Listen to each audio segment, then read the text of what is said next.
The quiet morning that changed everything. Naomi Williams had no inkling that a simple bus ride could change the course of her life. It was an early autumn morning, crisp and fresh, as the sun stretched its golden fingers across the sky. Naomi stood at the bus stop, adjusting her coat as she glanced around at the small, quiet crowd waiting with her. The bus stop was a familiar place in the diverse neighborhood she had called home for years, a place where she could momentarily escape the noise of the world and center herself before diving into the demanding work ahead. As a trauma surgeon at the city's renowned hospital, Naomi had built a reputation for being one of the best. Her skill and dedication saved countless lives. Yet, in the eyes of her patients and colleagues, Naomi was simply doing her job. That morning, she had a full day ahead of her: surgeries, consultations, and procedures. But for a few minutes, she allowed herself a rare moment of calm before the whirlwind began. The bus stop was sheltered, offering some reprieve from the chill of the morning air. The only sounds were the distant hum of early traffic and the occasional cough or murmur from fellow commuters.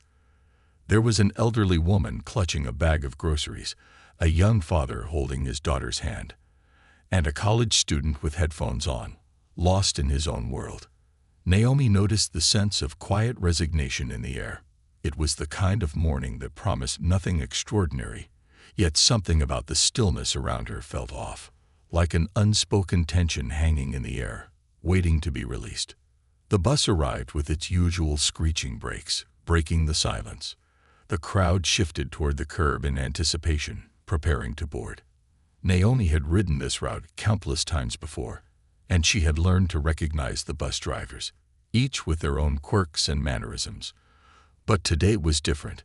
As the bus pulled into view, Naomi's eyes immediately focused on the driver. He was a burly man, broad-shouldered with a grizzled face that seemed permanently locked in a scowl. His gray uniform was wrinkled, and he slouched in his seat, staring straight ahead. His gaze was hard and distant, as though the entire world was a nuisance. Naomi felt a flicker of unease. She had ridden this route many times, and every driver had a unique way of interacting with passengers, but this one felt different. His glare seemed to cut through the crowd, scanning each face with an unspoken judgment. Naomi dismissed her unease, chalking it up to her own sense of caution, the kind that had been instilled in her growing up. As a child of color, she had learned to navigate the world with a heightened sense of awareness, always aware of the subtle signs of prejudice that lingered in the air. When the bus doors hissed open, the elderly woman ahead of Naomi took the first step, followed by the young father. Naomi hung back, allowing them to board first. It was a habit, a quiet respect for those older or more in need. But when it was her turn, as she stepped toward the door, the driver's eyes shifted, narrowing as they met hers. A chill ran down her spine. The look in his eyes was cold, calculating. "Good morning," Naomi said politely, her voice calm but firm, the way she would speak to a colleague or a patient. The driver didn't respond immediately. Instead, he leaned forward, blocking her path as his eyes never left hers. Naomi felt a pang of uncertainty deep in her chest. "You can't get on this bus," he said bluntly, his voice thick with disdain. Naomi blinked, taken aback. Was she hearing him right? "I beg your pardon?" Naomi asked, her voice steady despite the confusion swirling in her mind. The driver's lips curled into a sneer. "Doesn't stop for people like you," he spat, his words dripping with contempt. A stunned silence hung in the air. Naomi's eyes widened in disbelief, and for a moment she stood frozen, unable to process what was happening. Around her, the other passengers had begun to take notice. The elderly woman, now seated inside the bus, looked back with a mix of confusion and concern. The young father took a step forward, his protective instincts kicking in, while the college student pulled his headphones from his ears, eyes wide with shock. Naomi's heart raced, but she maintained her composure, refusing to let the venomous words of the driver shake her. She had faced prejudice before, on the job, at school, even in the community. but never had it been so blatant, so unapologetic. Still, she remained calm, determined to handle the situation with dignity. "I have every right to be on this bus, just like everyone else," Naomi said, her voice firm yet controlled. The driver's jaw clenched. His eyes narrowed, his scowl deepening. "I don't care who you are, lady," he growled. "Get lost." Naomi felt the weight of his hostility settle over her. She took a step forward, her eyes never leaving his. She knew she couldn't back down. Not now. Not when the situation was escalating. If she let him win, if she allowed him to intimidate her, what message would that send? "You're violating public transportation rules," Naomi said, her voice steady despite the knot of fear twisting in her stomach. "I have the right to be here, and I won't let you stop me." The driver's face twisted into a grotesque sneer, and he stood up, his large frame looming over her. The bus had become a theater, with the passengers as an unwilling audience to the drama unfolding before them. "Don't talk to me like that," the driver barked. "You think you're better than me." His fists clenched at his sides, and his whole body seemed to tremble with rage. Naomi's instincts screamed at her to step back, to avoid the growing confrontation, but she held her ground. This wasn't just about her.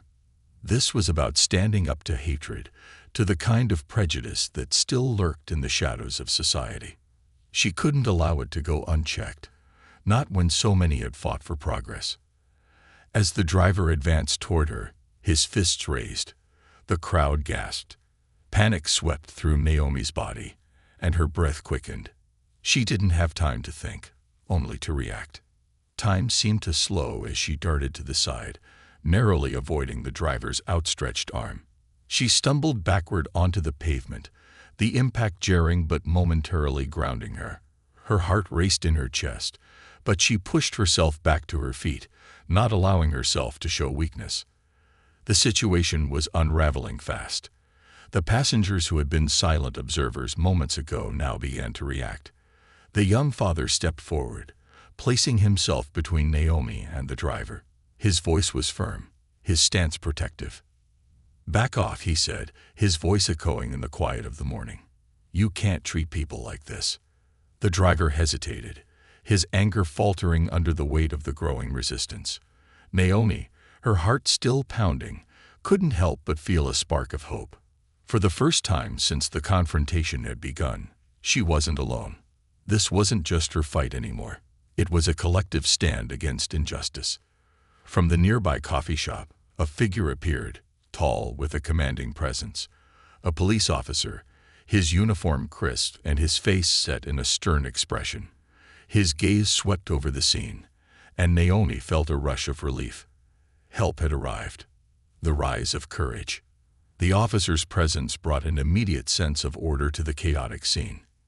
Naomi's pulse, which had been pounding erratically, began to steady as she focused on the figure in uniform approaching them. His dark eyes scanned the crowd briefly before they landed on the driver.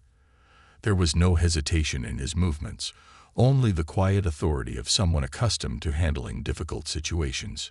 "What's going on here?" the officer demanded, his voice firm but calm as he assessed the situation. Naomi could see his gaze shift between her and the driver, noting the tension that had escalated so quickly. The driver, visibly rattled by the sudden intervention, tried to regain some of his bravado, but his voice faltered when he spoke. "She's lying," the driver barked, his tone desperate. "She's causing the scene. I didn't do anything." Naomi took a deep breath and stepped forward, drawing strength from the officer's presence. The fear that had initially gripped her began to melt away, replaced by a quiet but unyielding resolve. This was no longer just about one man's hatred. It was about exposing an injustice that had been allowed to fester for far too long. "No," Naomi said, her voice steady despite the turmoil in her chest. "This man denied me access to the bus, and when I insisted on my right to board, he became verbally abusive and physically threatened me." She paused, letting the words sink in. The crowd, which had been murmuring in confusion, now stood in uneasy silence, their collective eyes watching the unfolding drama. The officer's gaze never wavered from Naomi as she spoke, and for the first time that morning, she felt seen, truly seen. His eyes, while professional, were also filled with empathy. Naomi had never been one to seek attention, much less sympathy, but in that moment, it was as if the weight of the situation had finally been acknowledged. The passengers, some still seated on the bus, others standing at a distance, began to murmur in agreement. A few even spoke up, recounting what they had seen, how the driver had glared at Naomi with clear disdain, how he had blocked her path, how his words had been laced with venom. The young father, who had stepped in earlier to protect Naomi, now held up his phone, the screen glowing with the footage of the entire confrontation. He had captured it all, every word, every gesture. The officer turned toward him, his expression firm. "May I see that?" the officer asked, extending his hand. The young father, his voice tight with barely suppressed anger, handed over his phone. Naomi could see the officer's fingers swipe across the screen, his eyes locked on the video as it played out in real time. With each passing second, the officer's face hardened, his brows furrowing in distaste. It was clear that he, too, recognized the gravity of what had occurred. When the video ended, the officer looked up, his expression resolute. "This behavior is unacceptable," the officer said, his voice cutting through the tension like a blade. "Step away from the bus." The driver, now visibly pale, took a hesitant step back.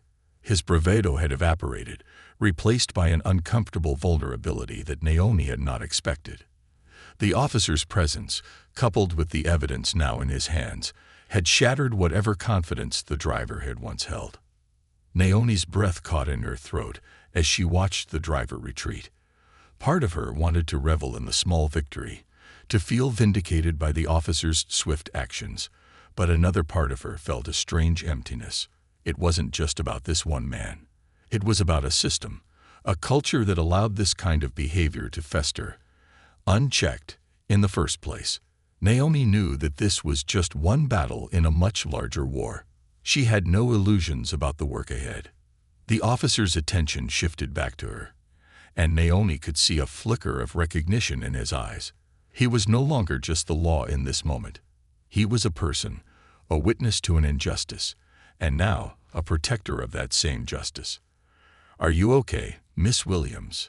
he asked, his tone softer than before, though it remained authoritative. Naomi hesitated for a moment. Her body still shook from the adrenaline, her mind whirling with the rush of events. But her resolve remained strong. She could feel the eyes of the crowd on her. And for a moment, she stood still, letting the silence fill the space around her. She was no longer just the woman who had been threatened. She was the person who had stood up, who had faced down hatred, and refused to let it stand. "I'm fine," Naomi said, her voice quieter now, but steady. "Thank you for your help." The officer nodded, and Naomi could see a flicker of respect in his gaze. He was about to speak again when the young father, who had remained nearby, stepped forward. "Officer, I've got the video," he said, holding up his phone once more. "I'll send it to you. It's all here." The officer nodded his approval, accepting the phone with a brief, appreciative glance. The young father seemed to hesitate for a moment, then turned to Naomi, his expression earnest. "You're brave," he said, his voice soft but filled with sincerity. "What you did, standing up to him like that, it wasn't easy, but you did it. You gave us all something to believe in." Naomi felt a lump form in her throat as she looked at him, his words piercing through the veil of shock and exhaustion she had carried since the encounter began. She wasn't used to being called brave. In fact, she had always thought of herself as someone who acted out of necessity, not courage. But maybe in this moment, there was truth in what he said. "I don't know about brave," she replied, her voice thick. "I was scared, terrified, actually. But I also knew I couldn't let him win. Not when so many of us are still fighting for our right to simply exist in this world." The young father smiled, his eyes warm with understanding. "I get it," he said. "But still, what you did today, it was something special." The officer, having finished reviewing the video, turned to the driver, his voice once again firm. "You're under investigation," he said. "We'll be taking your credentials for now. Don't leave the area." The driver opened his mouth to argue, but the officer's unyielding gaze silenced him. With a resigned sigh, the driver stepped back, clearly defeated. Naomi felt a moment of relief, a small but significant victory in a world where such incidents often went unnoticed or were brushed aside. Yet, as the officer moved to escort the driver off the bus, Naomi's mind began to shift.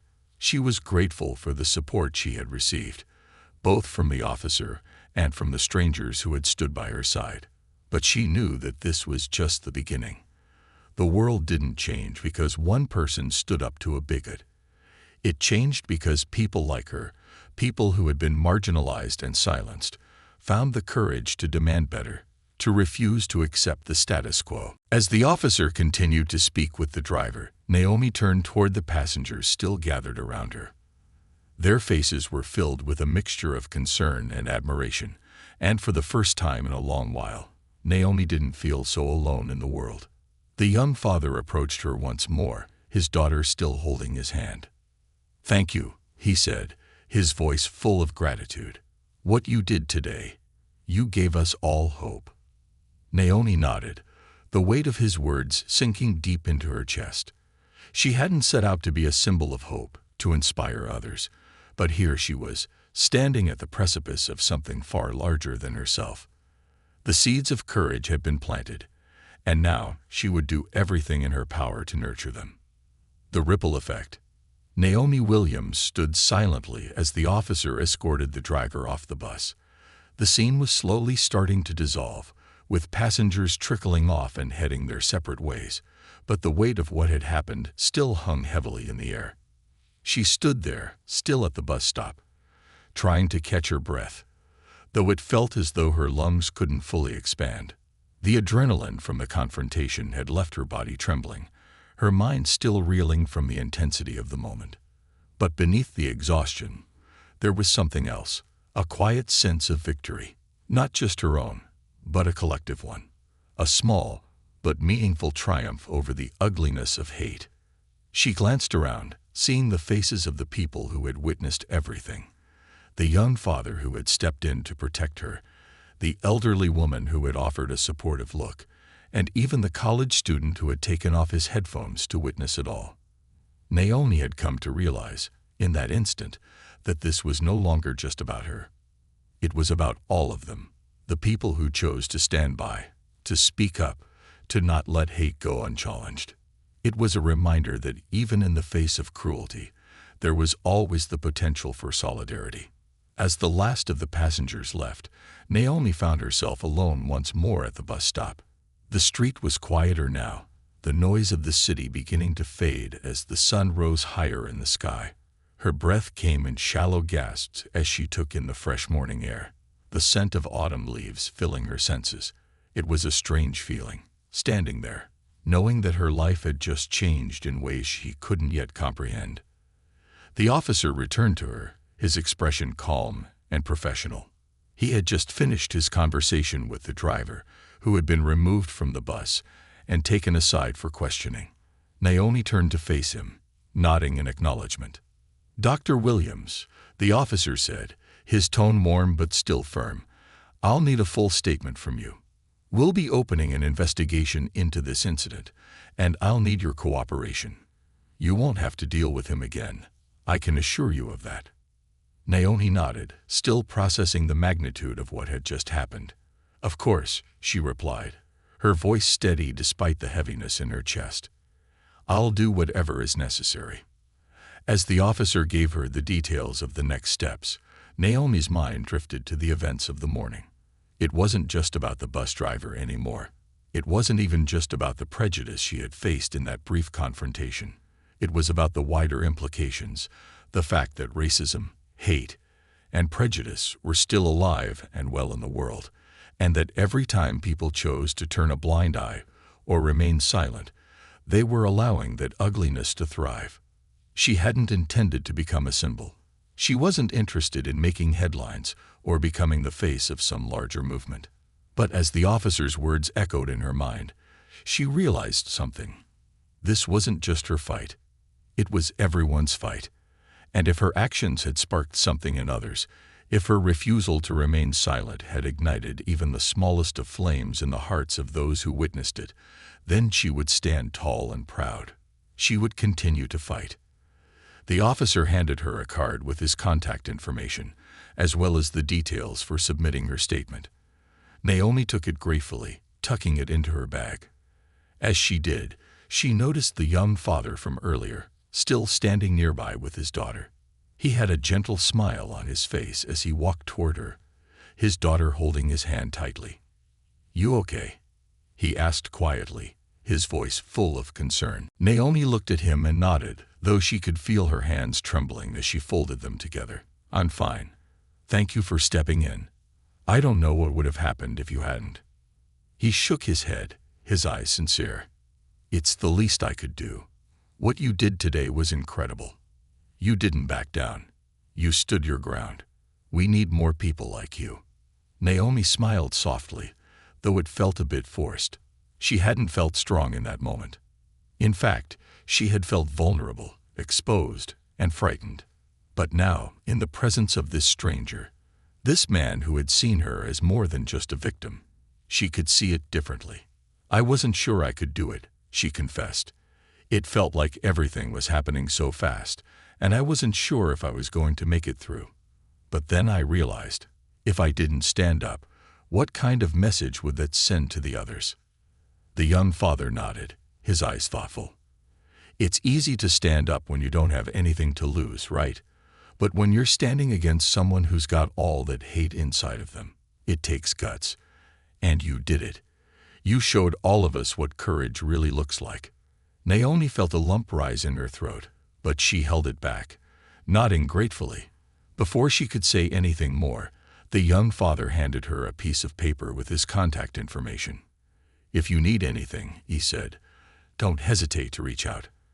I've got the video, and if they need it for the investigation, I'll be more than happy to help." Naomi took the paper, touched by his generosity. "Thank you," she said softly. "I'm not sure what will happen next, but it helps to know that there are people out there who care." With a final nod, the man and his daughter walked away, disappearing into the busy morning. Naomi stood there for a few moments, still processing the kindness and support she had received. Her thoughts were interrupted by the sound of her phone buzzing in her pocket. She pulled it out, and her heart skipped a beat when she saw the message from her younger brother, Marcus. "Naomi, I saw the video. Are you okay? Call me when you're free." Naomi's breath caught in her throat. She hadn't seen the video yet, but she knew it was only a matter of time before it spread. The young father must have uploaded it, and now it was out there, capturing everything. The driver's hateful words, her refusal to back down, the officer's intervention. She hadn't asked for any of this attention, but she couldn't ignore it either. The message from Marcus weighed heavily on her mind, and she realized she would need to face the fallout soon. She walked to her car, the quiet hum of the city surrounding her. It was an odd contrast to the storm raging in her mind. As she drove home, she tried to prepare herself for the inevitable onslaught of phone calls, texts, and notifications. When she arrived at her townhouse, Naomi sank into the couch, still holding her phone in her hands. Her eyes skimmed over the glowing screen, the flurry of messages pouring in from friends, colleagues, and strangers alike. Each message varied in tone, but the central theme was the same: admiration. They called her brave, courageous, a hero even. Naomi felt a knot tighten in her stomach. She hadn't wanted this. She wasn't looking for recognition. All she wanted was to be left alone, to go about her life. But the reality of what she had just done, the stand she had taken, was something bigger than her. And whether she wanted to or not, her actions were becoming a catalyst for something much larger. Her phone buzzed again, and this time it was an email from a local journalist. Naomi hesitated before opening it. She knew what it was about, and she wasn't sure if she was ready to relive the events of that morning in such a public way. Dear Dr. Williams, my name is Rebecca Carter, and I'm a journalist for the City Chronicle. I saw the video of the incident that occurred earlier today, and I was deeply moved by your courage. Stories like yours are essential in shining a light on the injustices many people face every day. I would be honored if you would speak with me about your experience and how we can help amplify your voice to create real change. Please let me know if you're open to an interview. Naomi stared at the screen, the weight of the decision pressing down on her. Part of her wanted to ignore it, to retreat from the public eye. But deep down, she knew that her voice was needed. Her grandmother's words came back to her. When the world gives you a platform, use it. Not for yourself, but for those who don't have one. Naomi let out a long breath and began typing a reply. This wasn't just about her anymore. It was about every person who had been silenced, every injustice that had gone unnoticed. It was time to speak out. The unseen struggles. Naomi woke to the sound of her phone buzzing incessantly. It was still early, the sun barely peeking over the horizon, but the notifications had already started flooding in. Her eyes, heavy from the exhaustion of the previous day, struggled to focus as she reached for the device on her bedside table. The screen was filled with messages, texts, emails, social media alerts, all responding to the video of her confrontation with the bus driver. The footage had gone viral overnight, and Naomi found herself at the center of a storm she had never expected. The praise, the criticism, the questions, it was overwhelming. She swiped through the notifications absent-mindedly, her heart heavy with the weight of it all. She had never asked for any of this. She had only wanted to get to work, to carry out her responsibilities as a doctor, to help people. But now, here she was, thrust into a position she hadn't prepared for, expected to represent something much larger than herself. The messages varied in tone. Some were filled with admiration, people thanking her for standing up against racism, for showing the world that hate could be challenged. Others were less kind. Some questioned her motives, accusing her of seeking attention or stirring up unnecessary conflict. She tried to push those thoughts away, focusing on the positive, but the weight of the negativity was undeniable. Her brother Marcus had sent several texts, each one more frantic than the last. Naomi, please call me. I saw the video. Are you okay? I know this must be hard, but we're all so proud of you. Naomi hadn't called him back yet, unsure of what to say. Her emotions were raw, and she wasn't ready to face the full extent of what had happened. But she knew she couldn't hide forever. With a deep breath, Naomi sat up in bed and finally called Marcus. The phone rang twice before he picked up. Naomi, are you all right? His voice was filled with concern, and Naomi could hear the faint tremor in it. I'm okay, she said, though the words felt hollow coming from her mouth. It's just a lot. I didn't expect it to blow up like this. I know, Marcus replied softly. I saw the video, and I'm proud of you. You were amazing, but I can only imagine how overwhelming it must be. Naomi closed her eyes, her chest tightening. I didn't want any of this attention. I just wanted to go to work. But now, I don't know, Marcus. It feels like it's bigger than me now. Like I'm representing something, and I'm not sure I'm prepared for that. There was a pause on the other end of the line, and when Marcus spoke again, his voice was calm and steady. You don't have to do this alone, Naomi. We're all behind you. You've always been someone who faces challenges head-on. This is just another one of those moments. Naomi nodded, even though he couldn't see her. I know. It just feels like there's so much to process. I don't know where to begin. I get it, Marcus said. But whatever you decide, we're with you. We're all in this together. The warmth in his words gave Naomi a moment of comfort, but the truth still lingered. She was no longer just a doctor, a healer of wounds. She had become an unwitting symbol of resistance, of standing up against prejudice. The burden of this new identity felt like a weight pressing on her shoulders. The conversation with Marcus was brief, and after hanging up, Naomi spent a long moment staring at the ceiling, lost in her thoughts. The world outside her window was waking up, the hum of the city beginning to fill the air. But she felt disconnected from it all.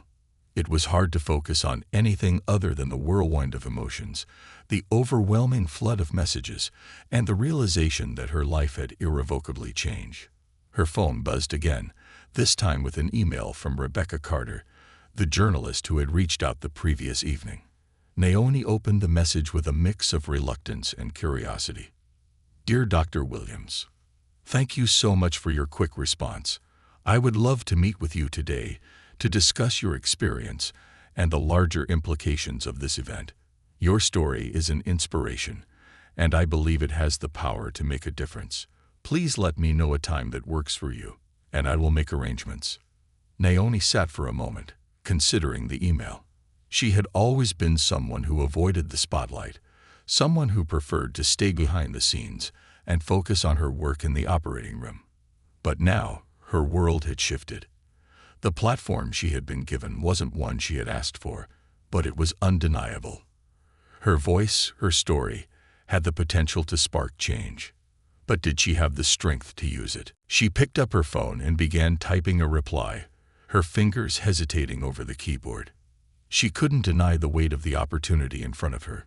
If this story could help others, if it could shine a light on the injustices that were so often ignored, then perhaps it was worth sharing. Dear Rebecca, thank you for reaching out. I've thought about it, and I'm open to meeting with you today.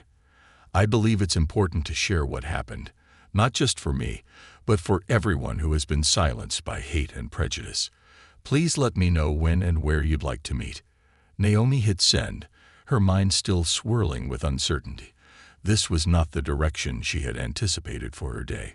She had thought that this morning would be like any other, filled with surgeries and consultations, the familiar rhythm of her work.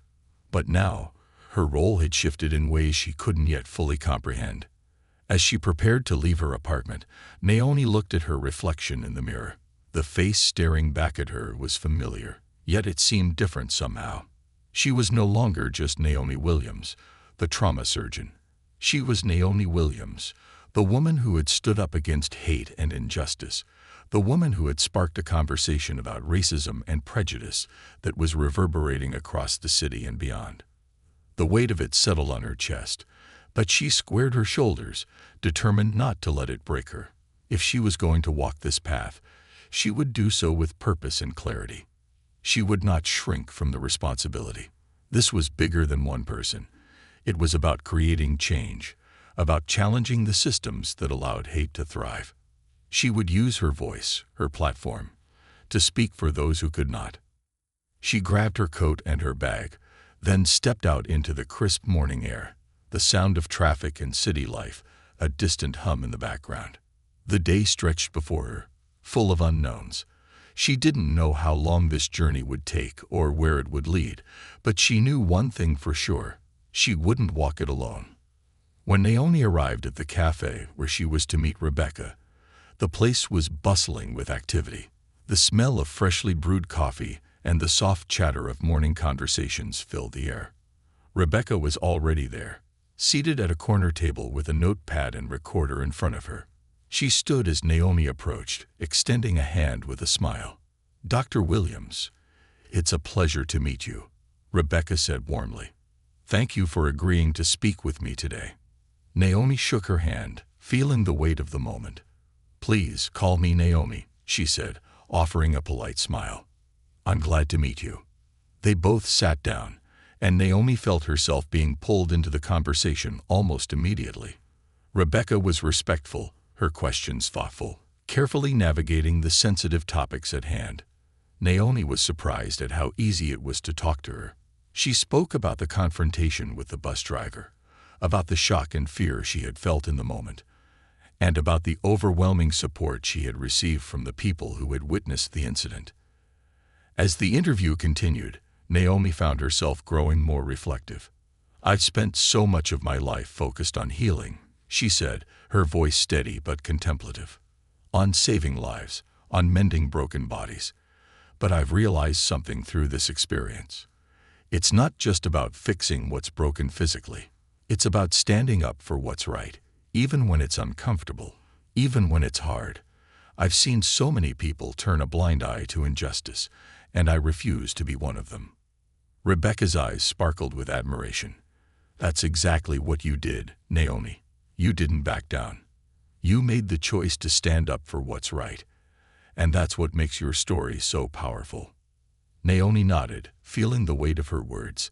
This was no longer just about her. It was about all the people who had been silenced, who had faced prejudice and hate without a voice. Her own fear had melted away, replaced by something much stronger, a sense of purpose. As the interview drew to a close, Rebecca smiled and closed her notepad. "Thank you, Naomi," she said. "Your story will inspire so many people. I'm honored to share it." Naomi stood up, feeling a renewed sense of determination. She wasn't sure what the future held, but she knew that today had been a pivotal moment in her life. It was the beginning of something larger, something that could change the world, one conversation at a time. And she would be ready for it. As she stepped out of the cafe, Naomi's phone buzzed again. This time, it was a message from a young father who had stood up for her that morning. "Just wanted to say thank you again. What you did was incredible. You gave me hope, and I know I'm not the only one. Keep fighting." Naomi smiled, her heart swelling with gratitude. This wasn't just about one fight. It was about a movement, a collective stand against hate and injustice. And she was ready to keep fighting, for herself and for those who couldn't. The weight of influence. Naomi woke the next morning with a deep sense of exhaustion, both physical and emotional. The events of the previous day seemed to have unfolded in a blur, the attention and media coverage overwhelming her senses. The story of her confrontation with the bus driver had spread far beyond the city limits, gaining traction in online discussions, news outlets, and social media. What had started as an isolated incident at a bus stop had become a larger conversation about race, prejudice, and the courage required to stand up against it. The calls and messages continued to flood in, and Naomi struggled to find the space to breathe. Her phone had barely stopped buzzing since the moment she had stepped out of the cafe after her interview with Rebecca. People from all over were reaching out. Friends, strangers, colleagues, even former patients, all offering words of support, encouragement, and admiration. But with each new message, Naomi felt the weight of the platform she now held, a responsibility she had never asked for, but could no longer ignore. She sat on the edge of her bed, staring at her phone as the notifications continued to pour in. Despite the gratitude she felt for the overwhelming support, a part of her felt lost, as though she were being swept away by forces beyond her control. She had always prided herself on her ability to navigate the chaos of the operating room with grace, but this was different. This was public, personal, and deeply emotional. It felt as though every moment of her life was being scrutinized and dissected by the world. Naomi knew she couldn't continue like this. She had to regain control, to find some semblance of balance in the midst of the chaos. Her patients, her work, her colleagues, they were still waiting for her. She had a responsibility to them, too. She took a deep breath and silenced her phone, placing it face down on the bed. For a moment, the world outside felt distant, almost non-existent. She allowed herself a rare moment of peace, her mind settling into the familiar rhythms of her work. She could hear the faint hum of the hospital in her mind, the sound of monitors beeping, the hurried steps of nurses and doctors, the quiet conversations with patients. It was the world she had always known, the world she had dedicated her life to. But as she reflected on the events of the past few days, she couldn't help but wonder. Was she truly prepared for what lay ahead? The world was changing around her, and her role in it was shifting in ways she hadn't anticipated. Her story had become more than just a personal experience. It had become a symbol, a call to action for those who had experienced similar forms of prejudice and discrimination. The thought weighed heavily on her heart, And as much as she wanted to retreat into the comfort of her hospital work, she knew she couldn't ignore the larger conversation that was unfolding. She wasn't just a doctor anymore. She was now an unwilling advocate for justice, a voice in a larger movement that had been bubbling beneath the surface for years. The responsibility was daunting, and Naomi found herself questioning her own readiness. She had never seen herself as a public figure or a spokesperson. Her work had always been centered around healing, saving lives in the operating room, and caring for her patients. Now she was being asked to heal in a different way, to use her voice and her platform to speak out against the very injustices she had long tried to avoid. As she walked through the doors of the hospital that morning, Naomi's thoughts were still clouded with uncertainty. The halls were familiar, the chaos of the emergency room a comfort. She pulled on her white coat and tucked her ID badge into place, the weight of the day ahead grounding her. But as she made her way to the trauma unit, she couldn't shake the feeling that the world outside these walls had changed forever. Her first patient of the day was a young man who had been involved in a car accident. The trauma team worked quickly to stabilize him, and Naomi found herself slipping back into the rhythm of the operating room, focused, precise, and determined. For a few hours, she allowed herself to lose herself in the work. The beeping monitors, the rhythm of the surgical instruments, the steady flow of blood, all of it was familiar, grounding. This was her world, the one she had built her life around. But even in the midst of surgery, Naomi found her mind drifting. The weight of her newfound public persona was never far from her thoughts.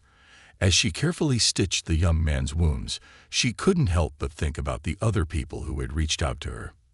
The messages from people who had experienced similar prejudice, from individuals who had been ignored, silenced, or oppressed.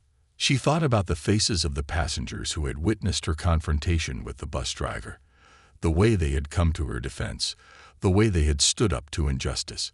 And she thought about the officer, whose steady presence had brought her a sense of relief in the moment, and the young father who had stepped forward to protect her. It was in these small moments of reflection that Naomi realized something important. This was no longer just about her. It was about all the people who had been silenced, all the voices that had been stifled by hate, prejudice, and fear. She was not just standing up for herself. She was standing up for everyone who had been made to feel less than, everyone who had been pushed aside because of the color of their skin, their gender, or their background. As the day wore on, and the surgeries piled up, Naomi's thoughts continued to spiral. The patient in her care was stable, but her mind was no longer fully focused on the task at hand. She needed to make sense of everything that had happened.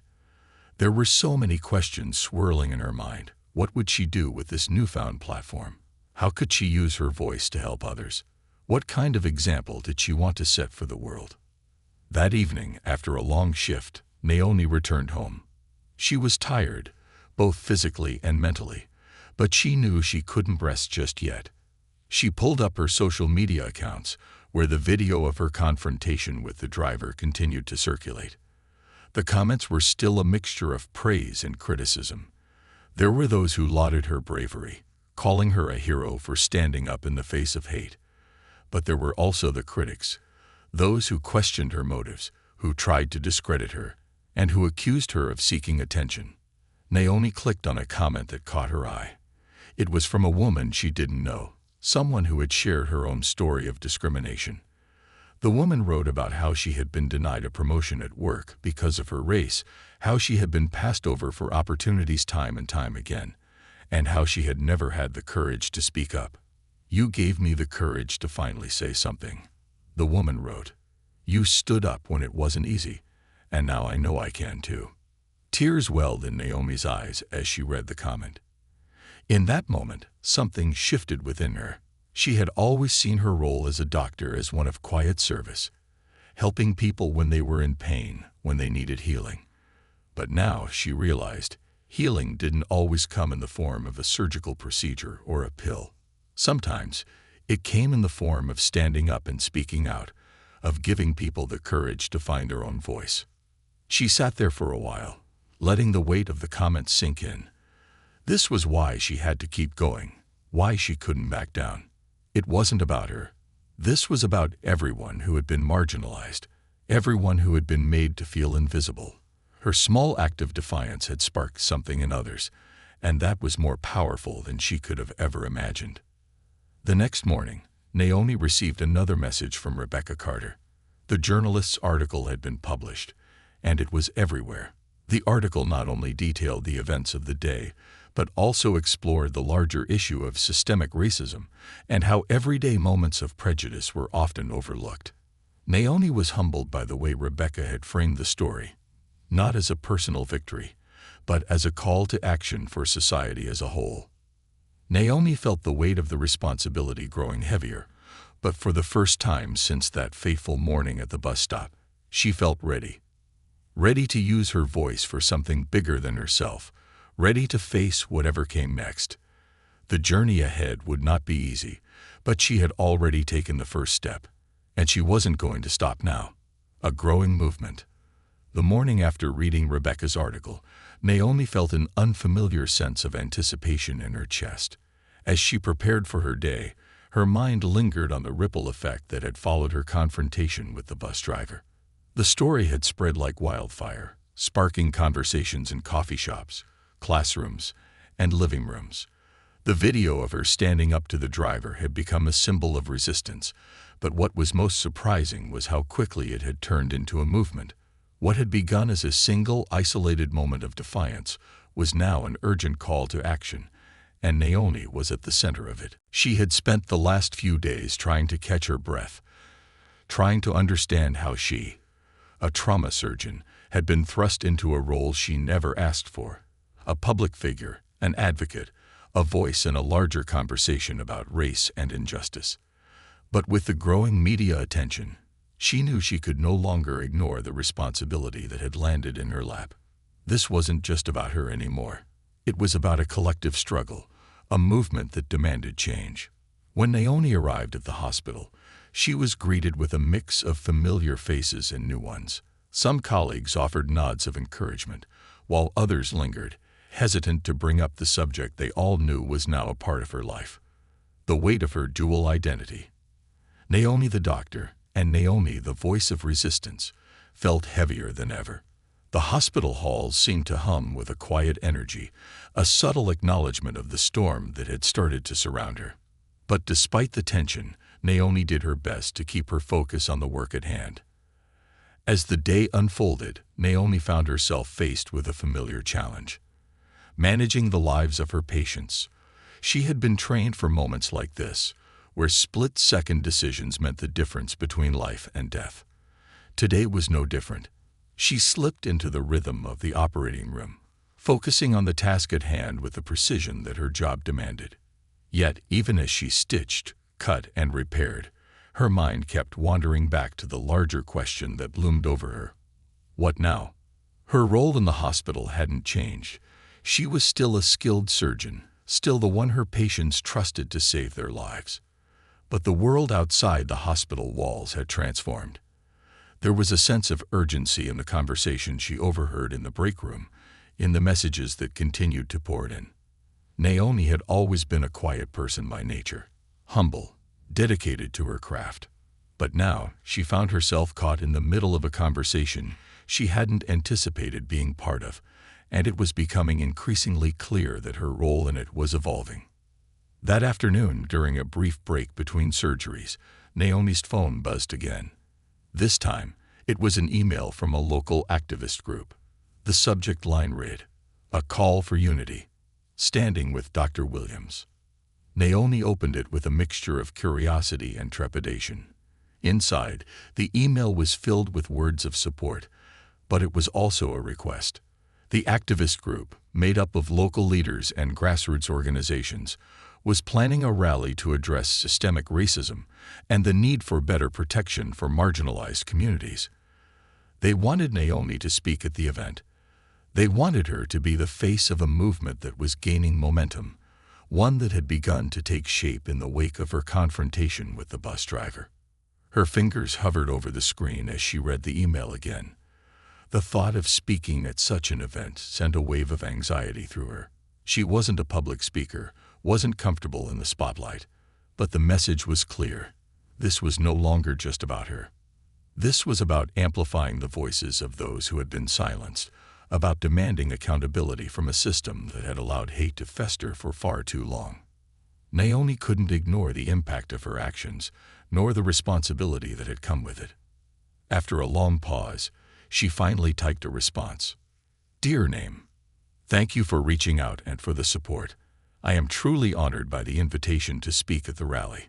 This cause is one that is deeply personal to me, and I believe it is critical that we all come together to fight for a better, more just world. I will gladly participate and lend my voice to this important cause. I look forward to standing with you all. Best regards, Naomi Williams." She hit send, feeling both a sense of accomplishment and dread. Speaking at the rally would mark a major turning point for her, a step further into a world of advocacy that she had never expected to enter. But in that moment, Naomi realized that if she didn't speak up, if she didn't use this platform for good, she would be betraying the very principles she had spent her life cultivating as a doctor. The fight for justice was not just for the patients she treated on the operating table. It was for every person who faced prejudice, for every person who had been hurt by the cruelty of others. The rally took place 2 weeks later, and by then, Naomi's decision to speak had been widely publicized. The city was buzzing with anticipation. The streets surrounding the rally's location were lined with people of all backgrounds: activists, community leaders, concerned citizens, and everyday people who had come together to demand change. Naomi arrived at the event, her heart pounding in her chest. She was overwhelmed by the sheer number of people present, and the weight of the moment felt like a heavy cloak draped over her shoulders. This wasn't just a speech. It was a call to action, a declaration that the status quo would no longer be tolerated. The atmosphere was charged with energy, with every person in the crowd united by a common purpose. As Naomi stepped onto the stage, she felt the eyes of thousands on her, waiting for her words. It was different from the operating room, where her hands could do the talking. Here, her words would have to carry the weight of her convictions. She took a deep breath, scanning the crowd before her. The microphone felt heavy in her hand, but Naomi steadied herself. She had spent so many years helping people in silence, in the privacy of operating rooms, that this moment, this public declaration of what she stood for, felt foreign to her. But she had come to understand something important. Silence was no longer an option. If she remained quiet, if she allowed herself to shrink back into the background, the message of hope and solidarity she had seen in the people who had supported her would be lost. With a steadying breath, Naomi began. "Thank you all for being here today," she started, her voice clear but heavy with emotion. "I stand before you as a physician, as someone who has spent her life saving lives. But today, I stand here as someone who recognizes that our fight is not just in the operating rooms or hospitals. It is out here, in the streets, in our communities, in the conversations that happen every day. It is in the courage we show when we face hate, when we stand up and say, 'This is not okay.'" She paused for a moment, letting her words sink in. She could feel the energy of the crowd, hope, anger, and determination all swirling around her. "I never asked for this platform," she continued, "but I understand now that it is not enough to stay silent. We cannot remain passive in the face of injustice. I am here to tell you that it is not just enough to fight for yourself. You must fight for those who cannot. You must be the voice for those who have been silenced for far too long." Naomi's voice grew stronger with each word. "This is not a fight for me. This is for all of us. This is for every person who has been denied a seat at the table. For every person who has been told they do not belong. For every person who has suffered in silence." As she spoke, she saw the faces in the crowd, nodding, some wiping away tears, others holding up signs in solidarity. Naomi realized that the power of this moment wasn't in her alone. It was in the collective will of the people who had come together to fight for justice. When she finished, the crowd erupted into applause, their cheers filling the air. Naomi stepped back from the microphone, her heart racing. But as the noise swelled around her, She felt a deep sense of peace. This was where she belonged, not in the sterile confines of the operating room, but here, standing with others who had the courage to demand a better world. As the rally continued, Naomi knew that this was just the beginning. She had taken the first step into a larger world, one that was full of uncertainty but also full of hope. The road ahead would not be easy, but Naomi was no longer walking it alone.